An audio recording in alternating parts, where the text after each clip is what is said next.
అధ్యాయం లూకా సువార్త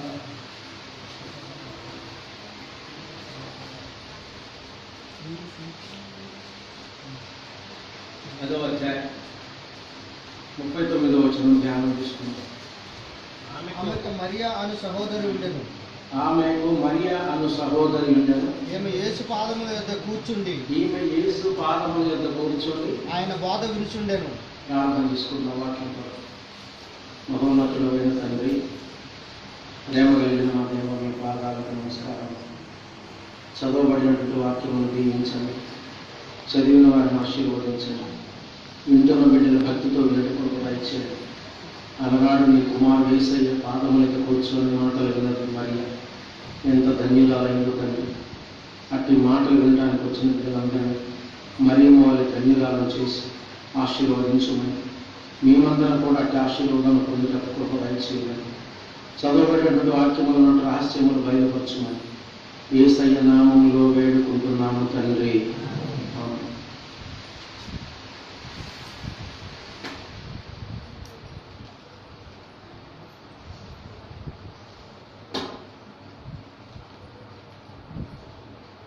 పరిశుద్ధ గ్రంథంలో చాలాసార్లు మనం వింటున్నాం ఈ మాట.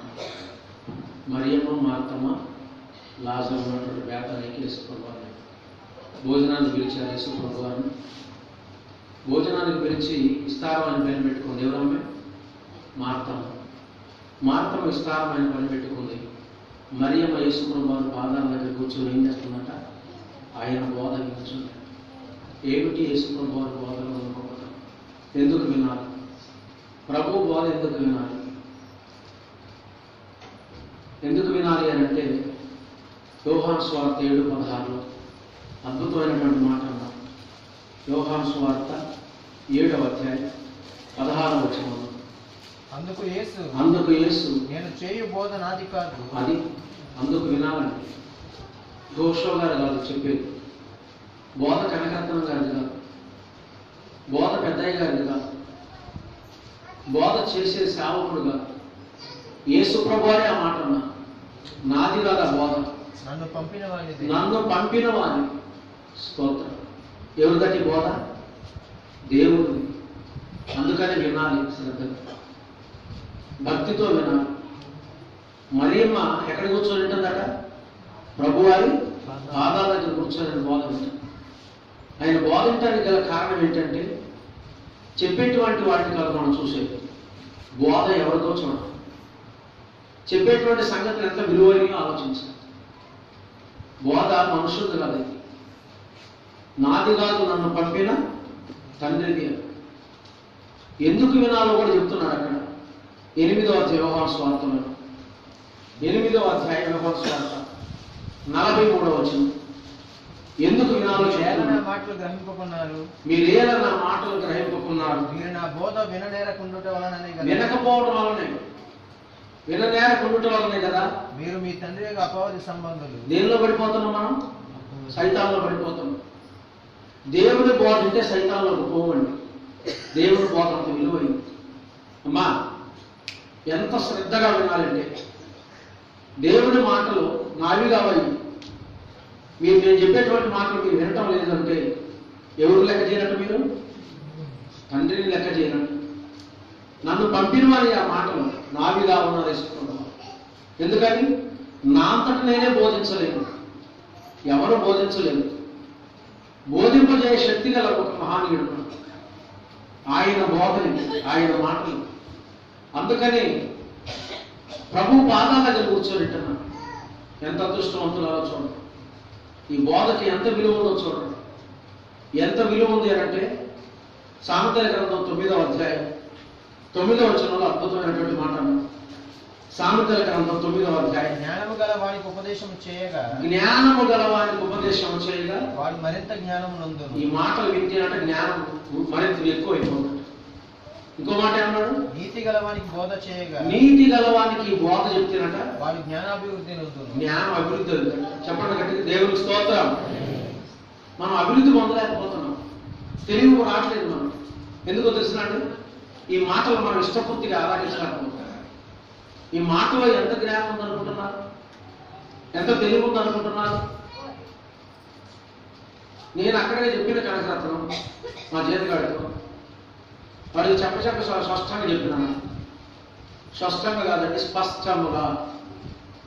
కనకరత్నం, నేను 8వ తరగతి చదువుకున్నా, నువ్వు 3వ తరగతి చదువుకున్నావు.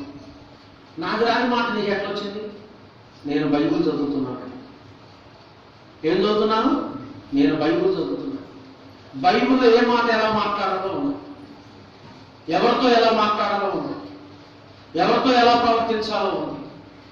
ఎంత అద్భుతమైనటువంటి మాట చెప్పాడండి. కనుక అపోస్తుడైనటువంటి పౌలు గారు చక్కని మాట చెప్పాడు. ఎఫెసీయులకు రాసిన పత్రిక 6వ అధ్యాయం 4వ వచనం.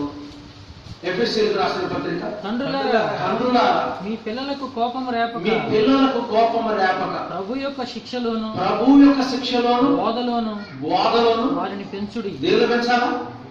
ప్రభు బోధలో పెంచాలా? బోధ అంత విలువైంది. అందుకని మరి ఆయన పాదాల దగ్గర కూర్చొని ఆయన బోధ వింటాం. బోధ వింటేనంటే తెలివి అధికమైంది, జ్ఞానం అభివృద్ధి అవుతాడు. ఎంత అద్భుతమైనటువంటి మాట! ఎవరు చెప్పారు ఈ మాట? మహాజ్ఞాని సొలొమోను చెప్పాడు. మహాజ్ఞాని సొలొమోను చెప్పాడు. దేవుని యొక్క మాటలు వింటే ఇంకా తెలివి ఎక్కువ అవుతాడు. ఎంత తెలివి ఎక్కువ అయింది చూడండి. మొదటి రాజుల గ్రంథం, దేవుని బిడ్డలారా, 4వ అధ్యాయం 29వ వచనం. దేవుడు జ్ఞానమును బుద్ధిని వర్ణింప శక్యము గాని వివేచన గల మనస్సును సొలొమోనుకు దయచేశాను. అందుకని అంత తెలివిగలవాడు. ఏ మాటలు వినటం వల్ల? దేవుని మాటలు. బుద్ధిని జ్ఞానమును వర్ణింప శక్యముగా. ఎంత జ్ఞానం ఉంది ఆయనకి? ఎంత ఉంది అనే లిమిట్ లేనటువంటి పరిస్థితి. అంత జ్ఞానాన్ని ఇచ్చాడు దేవుడు. తర్వాత ఇంకోటి ఏంటి తెలుసండి?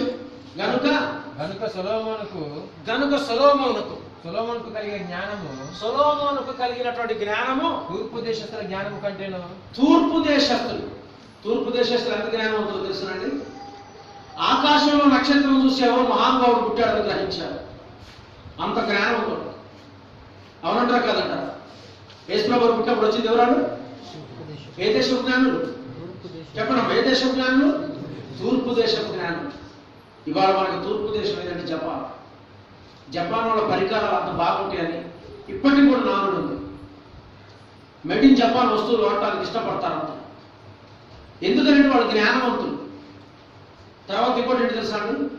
ఇప్పుడు ప్రస్తుతం మన ఇండియాలో తెలివిగల వాడు ఎవరైనా చెప్పంటే అబ్దుల్ కలాం అని చెప్తారు. అవునంటారు కాదంటారు? జ్ఞానవంతులు ఎవరంటే అబ్దుల్ కలాం అని చెప్తారు. ఆ రోజుల్లో కూడా అబ్దుల్ కలాం లాంటి జ్ఞానవంతులు ఉన్నారు. ఎవరో చెప్తున్నాను మీకు. 31వ వచనం చదవండి. అతడు సమస్తమైన వారి కంటేను యజ్రాహీయుడైన ఏతాను కంటేను. ఈయన ఆ రోజుల్లో అబ్దుల్ కలాం లాంటి వాడు.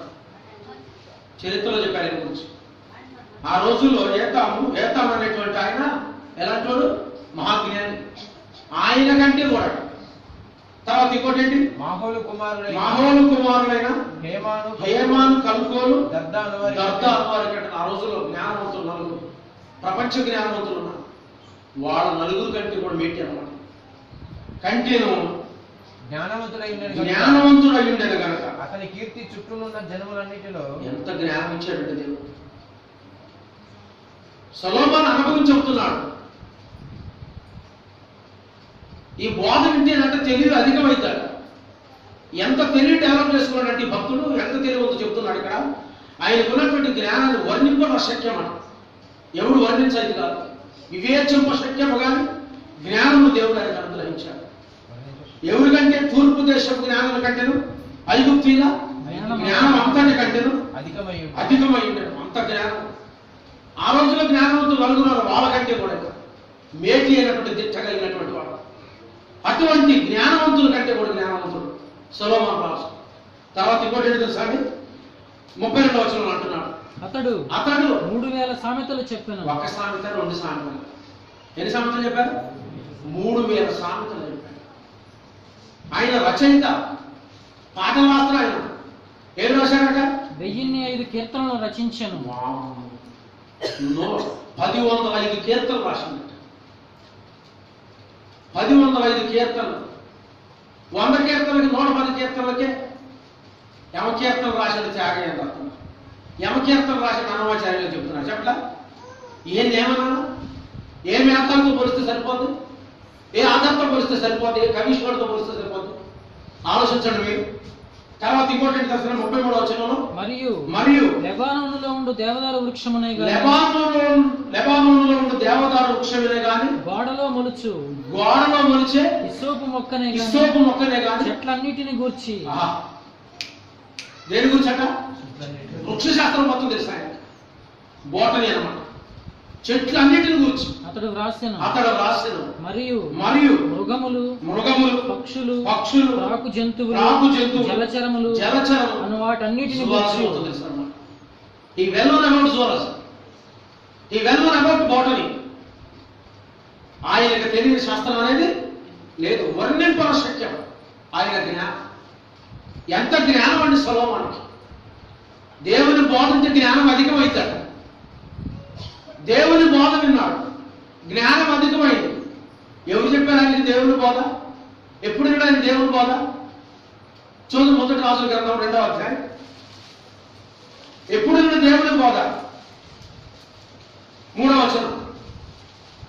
నీ దేవుడైన యెహోవా అప్పగించిన దానిని కాపాడి ఆయన మార్గములను అనుసరించిన నువ్వు ఏ పని పూనుకొని ఎక్కడ తిరిగినను అన్నిటిలో వివేకముగా నడుచుకుందు. మోషే ధర్మశాస్త్రంలో రాయబడి ఉన్న దేవుని కట్టడలను ఆయన నియమించిన ధర్మమంతటిని ఆయన న్యాయవిధులను శాసనములను గైకొనుము. ఇవన్నీ జరిగినాయి. ఏం గైకొనడం అన్నమాట. దావీదు చెప్పాడు, కొడుక నీకు ఎంతకంటే ఏం చెప్పలేదు. నీకు జ్ఞానం కావాలంటే మోషే ధర్మశాస్త్రం చదువు, నీకు జ్ఞానం కావాలంటే ఆయన కట్టలు చదువు, నీకు జ్ఞానం కావాలంటే బైబుల్ చదువు, నీకు జ్ఞానం కావాలంటే దేవుని బోధ విను. ఆ బోధ బైబుల్లో ఉంది, చదువు దాన్ని. నీకు ఎంతకంటే నేను చెప్పేది ఏమీ లేదు. 2వ వచనంలో ఏమన్నా తెలుసిన? దావీదు భక్తుడు అంటున్నాడు, లోకులందరూ పోవలసిన దారిని నేను పోవచ్చున్నాను, కాబట్టి నీవు ధైర్యము తెచ్చుకొని. నీకు ఎంతకంటే నేను చెప్పేది ఏం లేదు.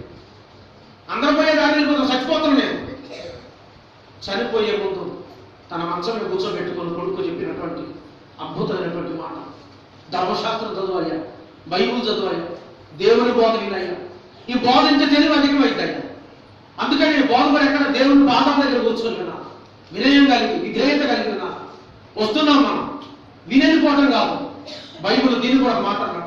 మీరు వినువారు మాత్రమే మిమ్మల్ని మీరు మోసం చేసుకుంటారు. మీరే బోధ వినేదిపోతే కుదరదు. ఎందుకని? ఈ బోధ మనుషులతో అయితే పట్టించుకోకుండా వెళ్ళిపోయిన పర్వాలేదు. ఈ బోధ యెహోషువతో అయితే మర్చిపోయిన పర్వాలేదు. ఎవరిది బోధ? నన్ను పంపిన నా తండ్రిది, దేవాది దేవుడు యెహోవా తండ్రి గారు. ఈ మాటను మర్చిపోతే అంతకంటే దౌర్భాగ్యం ఇంకొకటి ఉండదు, అంతకంటే పాపం ఇంకొకటి ఉండదు. ఈ మాటలు వినిపించుకోకపోతే వచ్చి ఎన్ని లాభం? నువ్వు నిద్రపోతే వచ్చి నీ కనబడితే ఏం లాభం? ఆలోచించండి మీరు ఒకసారి. దేవుని మాటలు ఎంత అత్యద్భుతమైనటువంటి మాటలు. ఈ బోధకి చెవి యొక్క తెలివి అధికమైన దేవుని యొక్క వాక్యం ఉంది. ఎంత చక్కని మాట. వినలేకపోవటం వల్లనే ప్రపంచంలో మనుషులు బోధ ఇంటలేదు. దేవుని బోధ వినలేకపోవటం వల్లనే చదవని మాటలు అక్కడ అంటున్నారు. యోహాను సువార్త 8:43. యోహాను సువార్త 8:43 అన్నారు, మీరేలా నా మాటలు గ్రహింపకున్నారు, మీరు నా బోధ విననేరకుండుట వలనే. అది వినకపోవడం వల్లనే ఏమవుతున్నారు మీరు మీ తండ్రి యొక్క అపవాది సంబంధులు. తండ్రి అపవాది సంబంధులు అవుతున్నారు. మన తండ్రి ఎవరు అసలు? దేవుడు. బోధ వింటే దేవుడు సంబంధం, బోధ వినకపోతే ఏమా ఎవరు సంబంధం? అపవాది సంబంధులు. మనం అపవాది సంబంధం అయిపోతాం. చూడండి, 1 కొరింథీయులకు రాసిన పత్రిక 2వ అధ్యాయం 14వ వచనం. అపవాది సంబంధం అయిపోతాం మనం. ప్రకృతి సంబంధి అయిన మనుషుడు 1 కొరింథీ 2:14. ప్రకృతి సంబంధి అయిన మనుషుడు దేవుని ఆత్మ విషయములను అంగీకరింపడు. దేవుని బోధ వింటాడు. ప్రకృతి సంబంధమైన మనుషులు వింటావు. వాడు వినిపించుకోవడానికి ఇష్టపడరు, ఆవిడ వినిపించుకోవడానికి ఇష్టపడరు. ఎందుకని? దేని సంబంధం? ప్రకృతి సంబంధమైన మనుషులు. వాళ్ళకి దేవుని మాటలు ఎందుకు? ఎందుకంటే వాళ్ళకి దేవుని మాటలు నేను ఒక రోజు ఒక ఆయన 3వ తరగతి 2వ తరగతి చదువుకున్నాడు. అయ్యగారు బైబిల్లో కొన్ని సత్యాలు ఉన్నాయంటే చెప్పన్నాడు. నేను చెప్తున్నాను, యేసుప్రభు వారి జన్మదినం ఎప్పుడు మరియమ్మ దూత ఎప్పుడు దర్శించింది, డిసెంబర్ 25 ఎట్లా కాదు, ఆశ్వీజ మాసం ఎట్లా, లెక్కలన్నీ చెబుతున్నా. ఈ నెలలో వచ్చారు ఇజ్రాయిల్, ఈ నెల గుడారం వేసుకున్నారు, ఈ నెల సముద్రం దాటారు, ఈ నెలకు ఆ నెలకు సంబంధం ఉంది. లెక్కలన్నీ చెప్పిన తర్వాత దరిదాపు గంటం బాగు చెప్పిన తర్వాత ఈ లెక్కలను నాకెందుకండి తండ్రి మొత్తుకున్నారంట. గంటం బాబు చెప్పిన ఇంటర్నెట్టే ఉండడం, ఇంటర్నెట్ ఇంటర్నెట్ కావాలి నేను అనుకున్నాను. ఆమె నా తర్వాత నీకు ఎంత అర్థమైందన్న ఈ లెక్కలను నాకెందుకండి అవును ఇప్పుడు మీకు పంపుతుంది. మరి ఎంతసేపు నేను చెప్పింది ఎవరు వినిపించుకోండి, ఎవరట ఏ సంబంధులు? ప్రకృతి సంబంధమైనటువంటి మనుషులు. వాళ్ళకి బోధ అవసరం లేదు, వాళ్ళు పట్టించుకోరు. ప్రాంతానికి వచ్చినా కానీ రాకపోయినా కానీ ఎక్కడ చెట్ల కింద కూర్చుంటారు కానీ ఏంది అని చెప్పి మాట్లాడేది అనుకుంటారు. ఆయన చెప్పే మాటలు కాదు, ఆయనే కాదు. ఎవరి అని ఇంకా కొంతమంది చెప్పి మాట చెప్తున్నాను, వాడు చెప్పి మాట్లాడేది అనుకున్నాడు కొంతమంది ఉంటారు. దేవుని బిడ్డారా, ఈ యెహోషువ అయితే వాడే కావచ్చు, కనకరత్నంగా అయితే ఆయనే కావచ్చు, పెద్దగారు అయితే ఆయనే కావచ్చు, సేవకులు అయితే ఆయనే కావచ్చు. ఎవరు ఈ మాటలు? యేసుప్రభు నాన్న డైరెక్ట్ అవి నాయి కావు, అవి నావి కావు మాటలు. నన్ను పంపిన నా తండ్రి ఆ మాటలు. ఈ మాటలు పట్టించుకోవట్లేదంటే ఎవరు తిరస్కరించినట్టు? యెహోషువగా తిరస్కరించడం. ఎవరు తిరస్కరించినట్టు? దేవుని తిరస్కరించినట్లు. దేవుని తిరస్కరించినటువంటి వాడు ఆగమైపోయాడు. ఏమన్నా తెలిసిన దావీదు, నీవు సున్నతి పొందలేదు, సున్నతి పొందినటువంటి దేవుని ప్రజలను తిరస్కరిస్తున్నావు, దేవుడు నిన్ను తిరస్కరిస్తున్నాడు. ఎవరైంది? గొల్లియాతుని. న్యాయమట్టం అయిపోయాడు, అంత ఎత్తున్నాడు కూడా, బొక్క బోర్న పడిపోయినాడు. ఎంత గొప్పవాడని బోర్న పడతాడు దేవుని మాట తిరస్కరించినాడు. ఎంత కోటీశ్వరుడని, ఎంత అందగాడైన, ఎంత అంగబలం ఉండ అంగబలం ఉండ, వాడు బోర్న పడిపోతున్నాడు జీవితంలో. ఆ మాటలు నేను అనుకుంటున్నాను. నేను ఎవరు మాటలు? యెహోషువ గారి మాటలు కాదు. ఎవరై పంపిన తండ్రి మాటలు. బోధ విననేలా ఉండటం వల్లనే కదా మీరు అపవాది సంబంధులు. అపవాది సంబంధులకి మాటలు ఎక్కవు, శరీర సంబంధులు. ఏమన్నా అక్కడ? ప్రకృతి సంబంధులు దేవుని ఆత్మ విషయమును అంగీకరింపడు. దేవుని ఆత్మ విషయాలు అంగీకరించడు. స్తోత్రం. చూడండి, అదే యోహాను సువార్త 12వ అధ్యాయం 39వ వచనం. అదే యోహాను సువార్త 12వ అధ్యాయం 39వ వచనం. ఇందుచేత వారు నమ్మలేకపోయిరి. వీళ్ళు ఏం సంబంధులు? ప్రకృతి సంబంధులు. నమ్మలేకపోయి ఎంతసేపు ప్రకృతికి వెళ్ళి చూడటమే. వర్షం వస్తుందిరా, జలప్రాయం వచ్చిందిరా, మునిగిపోతారా, వీళ్ళు ఎన్ని చూస్తున్నారు? నోవాహుకి వెళ్ళి చూడలే, ప్రకృతికి వెళ్ళి చూస్తున్నారు. ఏం చూస్తున్నారు? ఓహో ఇదేం కాకపోతే దేనికి వెళ్ళి చూస్తున్నారు? వీళ్ళు ప్రకృతికి వెళ్ళి చూస్తున్నారు. అందుకని దేవుని మాటలు నమ్మలేదు. ప్రకృతి సంబంధులు దేవుని మాటలు అంగీకరించరు. ఇక్కడ 12:39 ఏమన్నాడు? ఇందుచేత వారు నమ్మలేకపోయి. ఎందుకని? వారు కన్నులతో చూశారు, హృదయముతో గ్రహించి మనస్సు మార్చుకొని నా వలన స్వస్థపరచబడకుండునట్లు ఆయన వారి కన్నులకు అంధత్వము కలుగు కళ్ళు మూసుకొని పోయి వారి హృదయము కఠినం చేసుకుంటున్నారు. కళ్ళు మూసుకొని పోతానే అర్థం కావట్లేదు. ఎన్ని మన కళ్ళ ముందు జరుగుతున్నాయి? దేవుని వ్యతిరేకించిన వాళ్ళు ఎంతమంది ఆగమవుతున్నారు? దేవుని బిడ్డగా బ్రతికిన వాళ్ళు ఎంత దీవించబడ్డారు? మన కళ్ళ ముందు ఎంతమంది జరుగుతుంది? కళ్ళతో చూస్తూనే ఉన్నారు, హృదయంతో గ్రహిస్తూనే ఉన్నారు. కానీ హృదయం కొమ్మిందట. ఏం పట్టింది? వారికి ప్రభు పట్టింది, అంధత్వం అయిపోయింది కళ్ళకి, గ్రహించలేకపోతున్నారు. చూస్తూనే ఉన్నాడు. ప్రభు బిడ్డగా బ్రతికినటువంటి వాడు దేవుడు ఎంత దీవించాడు. చదువుతుంటే ఇంటనే ఉన్నాడు, దేవుని మాటలు వింటూనే ఉన్నాడు. అబ్రహాం ఎంత గొప్పవాడైడు, ఇస్సాకు ఎంత గొప్పవాడైడు, నోవాహు ఎలా బయటపడ్డాడు, అందరూ అలాగే నాశనం అయిపోయినారు. ఇంటనే ఉంటాం, కానీ హృదయం ఏం చేస్తున్నారు? కఠినం చేసుకుంటున్నారు. వీళ్ళు ఏ సంబంధులు? దేవుని సంబంధులు కాదు, వీళ్ళు ప్రకృతి సంబంధులు, సైతాను సంబంధులు. సైతాను సంబంధులు ఎవరో తెలిసిన? బోధనకి ఉన్నటువంటి వాడు. వినకపోవటం వల్లే వాళ్ళు ఏ సంబంధులు అవుతున్నారట? అపవాది సంబంధులు అవుతున్నారు. చూడు, రోమీయులకు రాసిన పత్రిక 8వ అధ్యాయం, రోమీయులకు రాసిన పత్రిక 8వ అధ్యాయం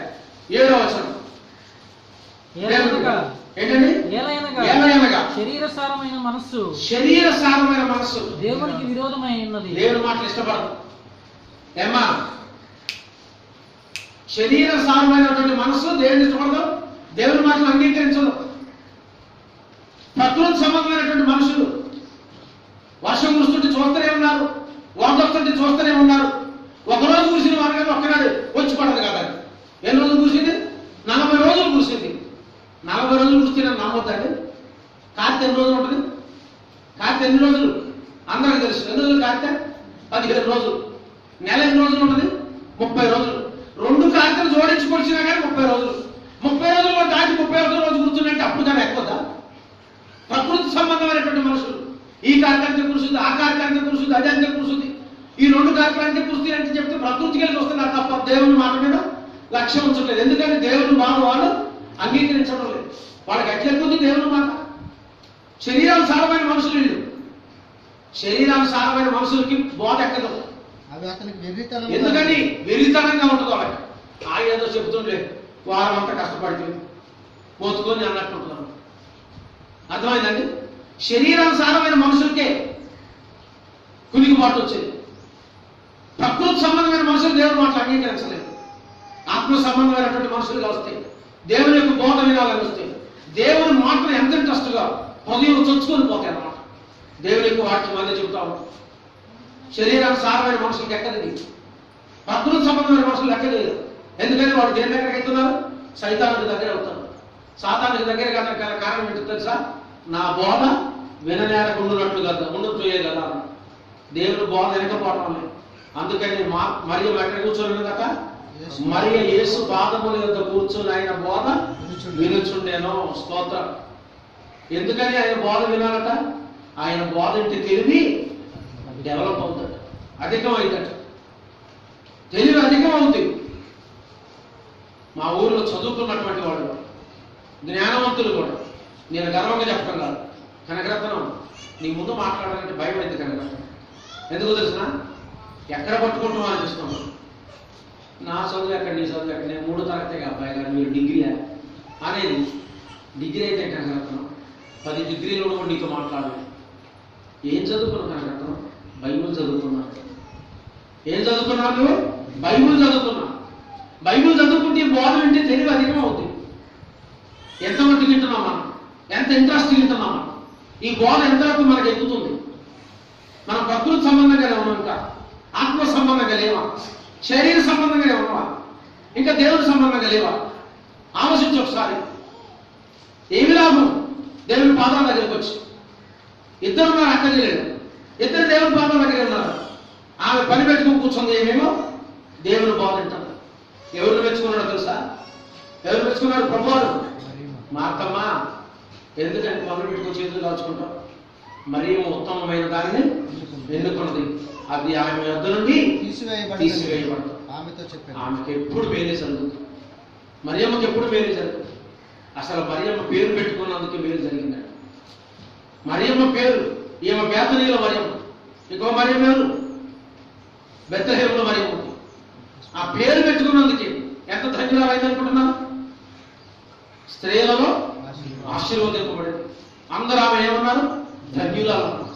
ఎంత ఆశీర్వదించబడింది, ఎంత ధన్యురాలైంది. మాట చెప్తున్నాను. మరియమ్మకి అన్నం పెట్టకూడదు, మరియమ్మకి పూజ చేయకూడదు, మరియమ్మకి అన్నట్టు దేశాయికి అన్నం పెట్టాలి. కానీ ఎంత ధన్యురాలైందంటే 2 వారానికి ఒక చీర కడుతున్నారు ఇక్కడ మరియమ్మకి. ఎక్కడ మరియమ్మకి? దాసపురం మరియమ్మకి వారానికి ఒక చీర కడుతున్నారు. ఎందుకు? ఎందుకంటే ఆమెకి దేవుడు ఎందుకు ధన్యత ఇచ్చాడు. ఆ పేరులో ఉన్నటువంటి గొప్పతనం చూడండి. ఎందుకో తెలుసునండి? బేతనీలో ఉన్నటువంటి మరియమ్మ ఆయన బోధ వింటూ కూర్చుంది ఆయన పాదాల దగ్గర. ఈ బోధ అంత విలువైందండి, శక్తివంతమైన బోధ. దేవుని బిడ్డలారా, ఎందుకు చెప్తున్నాను ఈ మాట? 119వ కీర్తన, 119వ కీర్తన 105వ వచనం. నీ వాక్యము పాదములకు దీపమును. స్తోత్రం. అమ్మా, నువ్వు ఈ వాక్యం వినకపోతే దీపం ఆర్పేసుకున్నట్టు, దీపం ఆర్పేసుకున్నట్టు. ఈ మాటలు వినిపించుకోలేకపోతే ఏమన్నాడు? నీ వాక్యము నా పాదములకు దీపమును, నా త్రోవకు వెలుగు. చూడండి 19వ వచనంలో, 19వ అధ్యాయం 19వ కీర్తన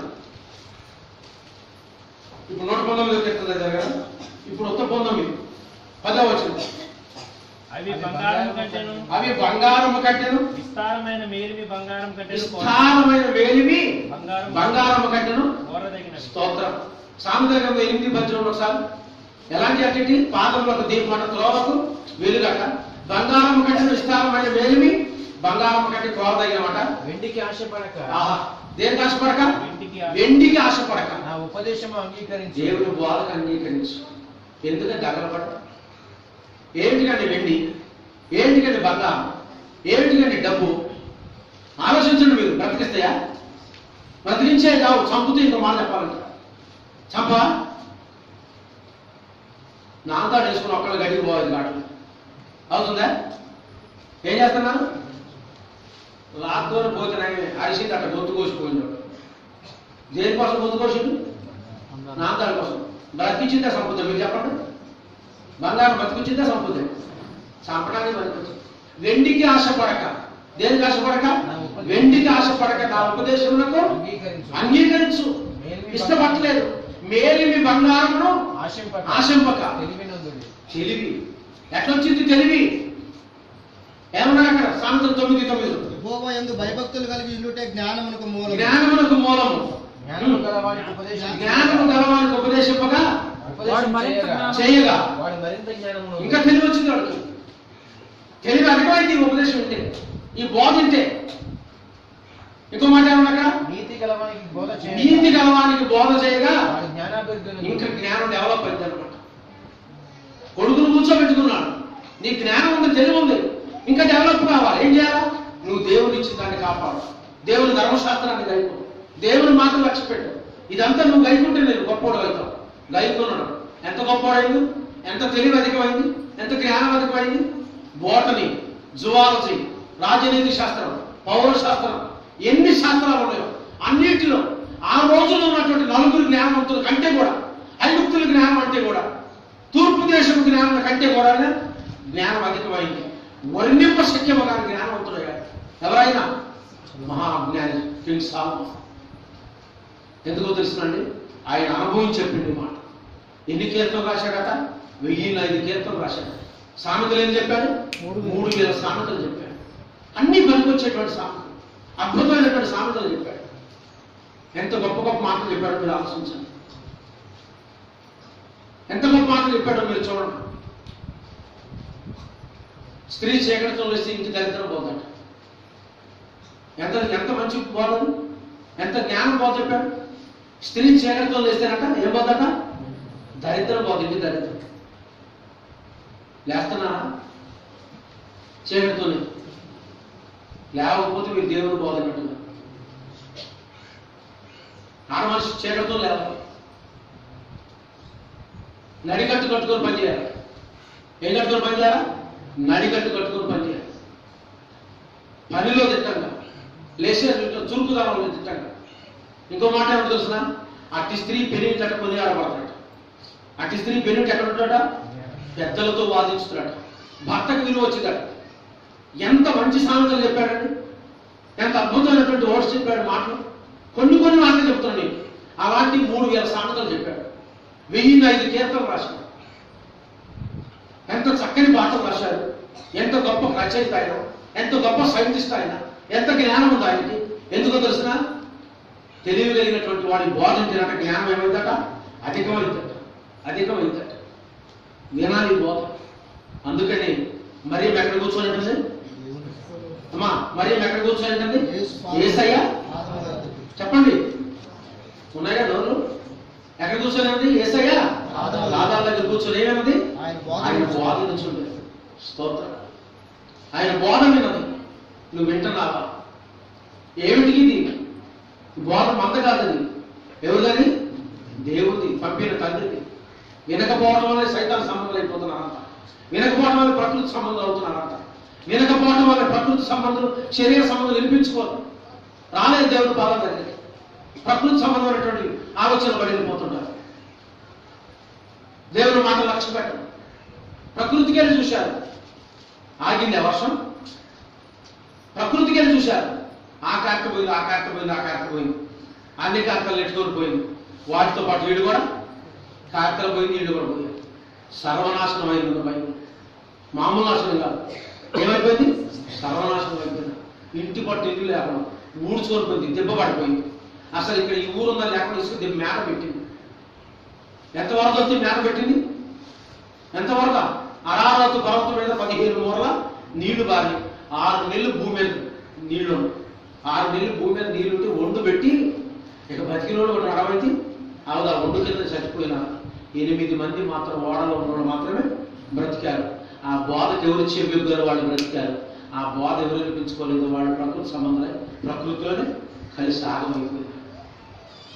ఎంత చక్కని మాట దేవుని బిడ్డారు. దేవుని యొక్క వాక్యం అంటున్నాడు, ఆయన బోధ ఎంత గొప్పదంటే వెండికి ఆశపడక. ఏమన్నాడు అక్కడ? సాంఖ్య గ్రంథంలో వెండికి ఆశపడక ఉపదేశం అంగీకరించు. చూడండి, ఇర్మియా గ్రంథం 6వ అధ్యాయం 10వ వచనం. ఇర్మియా గ్రంథం 6వ అధ్యాయం. ప్రకృతి సంబంధం. విందురని నేను ఎవరితో మాట్లాడేదను? విందురని ఎవరితో మాట్లాడితే ఎవరంటే ఎవరికి పిలుచుకునేటట్టున్నారు? ఎవరికి సాక్ష్యం ఇచ్చేదను? ఎవరికి సాక్ష్యం ఇచ్చేదను? వారు వినుటకు తమ మనసు సిద్ధపరచుకున్నారు. వారు వినుటకు తమ మనసు సిద్ధపరచుకున్నారు. యేసు ప్రభువు పాదాల దగ్గర కూర్చొని వింటలేదు దేవుని బోధ. ఎవరు చెప్పేది వింటారని ఇర్మియా అంటున్నాడు. విందురని నేను ఎవరితో మాట్లాడు. నువ్వు ఇర్మియా, నువ్వు మాట్లాడు, బోధించు. నీ బోధ వింటారు. బోధ వినకపోతే వాళ్ళు ఆగమైపోతారు. ఎవరికి చెప్పానయ్యా? ఒక్కడింటా అరకపోయాడు, అరకపోతాడు, ఎట్లకు పోయాడు, ఎట్లా పోతాడు, గొడవలకు పోయాడు, గొడవలకు పోతాడు, ఉద్యోగం పోతాడు. వచ్చినారు 100 మంది వాళ్ళకని చెప్పి. దేవుని బిడ్డలారా, మీరు ఎంత దృష్టవంతులు. విందులని నేను ఎవరితో మాట్లాడేదను? ఎవరికి సాక్ష్యం ఇచ్చేదను? వారు వినుటకు మనసు సిద్ధపరచుకున్నారు గనక వినలేకపోయారు. వినలేకపోతున్నారు. ఇంట్లోనే ఉన్నాడు. ఏమండి? ఆ గదిలో చెప్పే మాట వినపడదా? ఎంత జన సమూహం ఒక్క ఇంట్లోనే మాత్రం వినపడలేదు. దేశంలో చెప్పే పోదాం వినపడుతుంది, వినిపించుకోవట్లే. ఆమె వినిపించుకోవట్లే. శరీర సంబంధమైనటువంటి ఆలోచనలో ఉంది. అన్నం వంటలు పెట్టాలి, కూర వంటలు పెట్టాలి, మంచి మర్యాద చేయాలి, ప్రమాణమైన భోజనం చేయాలి. ఇంత మట్టికే తప్ప యేసయ్య చెప్పిన బోధ చాలాసార్లు లేదు. మనుషులు రొట్టె వలన జీవించాడు కానీ దేవుని మాటల వలన జీవిస్తాడు. ఈ తిండి పోవడం లేకపోతే రాకపోయింది, యేసులో ఒకరు బాధ్యతలు నిందాం అనేటువంటి ఆలోచన తప్ప ఆమెకి రాలే. ఆమె పని ఆమె చేస్తుంది. ప్రకృతి సంబంధమైన స్థితిలో పడిపోయింది. కానీ ఏదో జ్ఞానం కాదు నాకు ఎక్కడదక్కడ బారేసింది. చూడండి మీరు, సాములోళ్ళకి ఒక రూల్ ఉంది. ఏ రూల్ తెలిసిన? 9 గంటలకు వస్తాడు, 9 గంటలకు అందరూ గుడికి రావాలి. ఖచ్చితంగా సాయం వచ్చేసరికి గుడికి రాకపోతే మళ్ళీ బుల్లెట్ వేసుకుని వెళ్ళిపోయేది. అప్పుడు బుల్లెట్ ఉండేది సాములు. బండి వేసుకుని టక్ వెళ్ళిపోవడం ఇదే సంగతం. అందుకని ఏం చేసేవాళ్ళు? ఎక్కడెక్కడ బారేసుకు వచ్చేవాడు. ఎక్కడెక్కడ బారేసి సాము వచ్చిండు. సాము వస్తే ఏం జరిగింది? సాము వచ్చిందా? పెళ్ళికొడుకు పెళ్లి కూతులేదు, ఇంకా నలిగే లేదు బాబాయ్, ఇంకా చదువే లేదు బాబాయ్. సాము వచ్చిందిగా ఎంత పడింది? సంఘ పెద్దల విషయం. అయ్యా ఇలాగా ఎంతసేపటికి వస్తాను? అయ్యా అయిపోతుంది, 10 నిమిషాలు కూర్చుంటాం. 10 నిమిషాలు చదివిందా? 10 నిమిషాలు కూర్చుంటాం. టైం పెట్టుకొని 10 నిమిషాలు కూర్చుంటాం. అయ్యా వెళుతున్నాను కానీ రెబ్బారం రండి పెళ్లి చేసుకోవడానికి. ఎక్కడికి రండి? రెబ్బారం. సమయం అయిపోయింది, బండి చేసుకొని రెబ్బారం వెళ్ళిపోయింది. సంఘస్థలు అన్నట్టు తిన్నారు. రెబ్బారం వెళ్ళిపోయింది. 7 సదులు వేసుకొని, నలుగులు వేసుకొని, స్నానాలు చేసుకొని, పెళ్ళికొడుకు పెళ్లి కూతురు మెట్టెలు తెచ్చి, తాళి పొట్టు తెచ్చి, తందనాలు నాటి వీళ్ళని తీసుకొని గుడికి వచ్చేసరికి 5 అయింది. 5 అయితే పారం అక్కడ మంత్రులు ఏమన్నా సాయం దగ్గరికి బాధపడి దేవుడు అంటే మొత్తం మూట కట్టుకొని అడిగారు. సాయం దగ్గరికి పోయారు. 5ంటికి గుడికి వస్తే గంట పట్టింది వ్యాపారం పట్టడానికి. 8ంటికి పోయారు, అక్కడికి 6ంటికి పోయారు. ప్రొద్దుకు కిందయ్యా చీకటి పెడితే క్రిస్టియన్ పెళ్లి చేయకూడదు, రేపు చేస్తూ ఉన్నాను. దేవుడు అంటే ఉసుకు మీద పడుకున్నారు. వ్యాపారం ఉసుకు మీద పడుకుని తెల్లారిపోతూ 9ంటికి పెళ్లి చేయించుకొని వచ్చారు. కళ్ళు ఎంత రోజు పోయింది. అన్నం పెట్టిన దిక్కు దశ లేదు. సాము వచ్చేసరికి ఉన్నట్టయితే బంగారు తినని పెళ్లి అయిపోయేది. అక్కడ దాకేందుకు మనోహర్ పిల్లగాడు కొన్ని వేలకు స్వామి బతిలాడకు వచ్చారు. బతిలాడకాల చక్కూరు పనులు అవునంటే కదంటే నా దెబ్బలు అయిపోయింది. విషయం చెప్తున్నాను నేను దేవుని బిడ్డ ఏంటంటే ఏం చేయలేదట వినలేకపోతున్నా దేవుని బాధ చెప్పేటప్పుడు వినలేకపోతున్నా.